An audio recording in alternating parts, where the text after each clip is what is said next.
सबैलाई मेरो धेरै धेरै नमस्कार। अनि विश्व दृष्टि दिवस वर्ल्ड साइट डे हामीले हरेक अक्टोबरको दोस्रो बिहीबारको दिन हामीले मनाउने गर्छौं र यसपालिको दृष्टि दिवसको थीम चाहिँ आफ्नो आँखालाई माया गर्ने भनेर भनेको छ। कति राम्रो थीम छ हाम्रो है।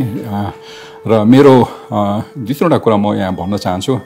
एउटा चाहिँ हामीले बच्चाहरूलाई स्कुलमा एडमिसन गर्ने बेलामा कमसे कम एकचोटि आँखा चाहिँ राम्रोसँग चेकअप गर्नुहोस् कि त्यसबाट बच्चाको आँखाको नजरको समस्याहरू धेरै हामीले त्यो एजमा हामी त्यसलाई ठिक गर्न सक्छौं। एउटा त्यो।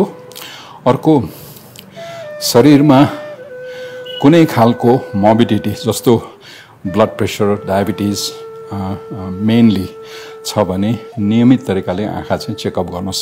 स्पेशली डायबिटिज भएको बिरामीको र नियमित तरिकाले आँखामा औषधि हालेर नानी फुलाएर हेर्नुपर्छ। एउटा त्यो। अर्को मैले यहाँहरूलाई भन्नुपर्दा चाहिँ अकुपेसनल हेल्थ हो कि जसको साथीहरूको केमिकल इन्डस्ट्रीमा काम गर्नुहुन्छ, डस्टी इन्भाइरोमेन्टमा काम गर्नुहुन्छ, आँखालाई प्रोटेक्सनको लागि प्रोटेक्टिभ केयर लाउनुहोस्।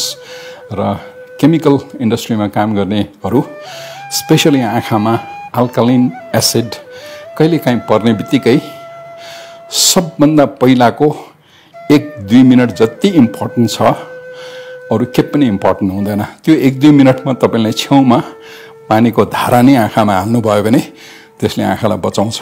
अनि मलाई यो एउटा भन्नु मन छ। र नेपाल कृषि